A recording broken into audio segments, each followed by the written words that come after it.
Exactement. Est-ce que vous aimez le sport Est-ce que vous aimez le sport comme votre fils ou pas? J'en ai fait, je vous dis. On était hors antenne, oui. J'ai fait. On a dit des choses qu'on ne dira pas à l'antenne. Tout n'est pas diffusable. Tout n'est pas diffusable. Non, moi j'ai fait beaucoup de sport. J'ai grandi en Argentine dans un collège anglais, donc éducation à l'anglais, c'est-à-dire.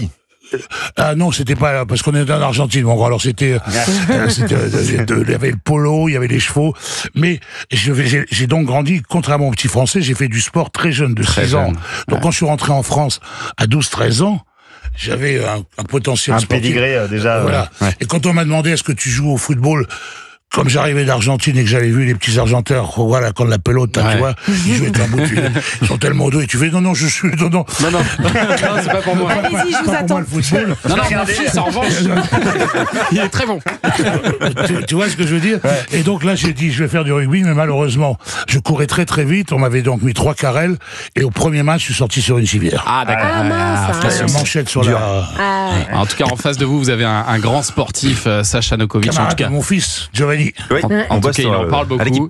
Et c'est vrai, et vous nous proposez de disséquer ce matin, Sacha, le cerveau des athlètes grâce à un documentaire qui s'appelle Open Brain, et c'est disponible sur MyCanal. Oui Thomas, parce que je sais qu'au-delà de votre talent, vous utilisez beaucoup votre cerveau pour préparer l'émission. Beaucoup. C'est très juste.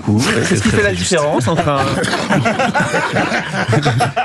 la différence entre un bon animateur et un animateur de légende? N'en faites pas trop. C'est bon, calme-toi, Ça va Sacha. finir par se voir. En tout cas, sachez que pour les sportifs, c'est exactement la même chose. Pour être ultra performants, eux aussi ont besoin de faire chauffer leurs neurones. Et c'est toute la démonstration de ce documentaire passionnant. En fait, pendant longtemps, le sportif limitait sa performance physique au fait de s'entraîner au niveau musculaire. Oui. Et l'entraînement a désormais changé. Souvent, c'est plus cérebral que musculaire. Et dans le film, ce sont 12 sportifs, comme le pilote de F1 Charles Leclerc, qu'on connaît tous ici. Qu'on adore. Le basketteur qu'on adore. Le basketteur Rudy Gobert ou la surfeuse Justine Dupont qui nous témoignent dans leur façon d'utiliser leur neuroscience, la neuroscience, pour améliorer leur performance. Et ça passe notamment, j'imagine, par la répétition comme ça de certains gestes, certaines attitudes pour habituer le cerveau et orienter sa concentration, c'est ça? Vous êtes fort Thomas, animateur de légende, je l'avais dit. Chez les Anglais, je crois, appelle le fight spirit. Exactement. Le fight spirit. Exactement. Mais on l'a développé. Le mental. On l'a de plus en plus développé. Et vous d'ailleurs, Jean-Pierre aussi, quand vous répétez une pièce de théâtre, par exemple, c'est de la répétition, encore de la répétition, du texte, des gestes, la position sur la scène. Et plus vous jouez, plus vous pouvez vous concentrer sur d'autres détails, ce qui fait de vous un comédien exceptionnel. Dans le sport, c'est pareil, mais le neuroscientifique... Patience. Pour expliquer le même phénomène dans le sport, on peut écouter le neuroscientifique John Kraushaar. Il explique bien mieux que moi. On peut pratiquer n'importe quelle activité qui, au départ, nécessite une réflexion, une prise de conscience manifeste, et l'automatiser par la pratique. Et c'est vrai pour tout ce que font les athlètes. Ils répètent 1001 choses pendant des années et des années, et chacune finit par devenir automatique. Ils n'ont plus besoin d'y penser. Ce qui leur permet de se consacrer aux choses plus exigeantes et plus stratégiques. C'est comme avec les enfants, en fait. Range ta chambre, range ta chambre. Ça devient jamais automatique, Thomas. Mais moi, je compare ça, c'est que un pianiste, quand on voit un concertiste, bien sûr. Je veux dire, c'est quand même extraordinaire. Il y a les doigts qui vont juste sur la touche qu'il faut. Jamais ils regardent les touches. Ils jouent et les doigts, ils vont tout seuls. Et nous, au théâtre, c'est pareil. On a la mémoire du texte, la mémoire de l'emplacement, les visuels qu'elle se disent à tel endroit. Et c'est vrai que c'est la répétition qui fait que tu es totalement libre. Ça libère.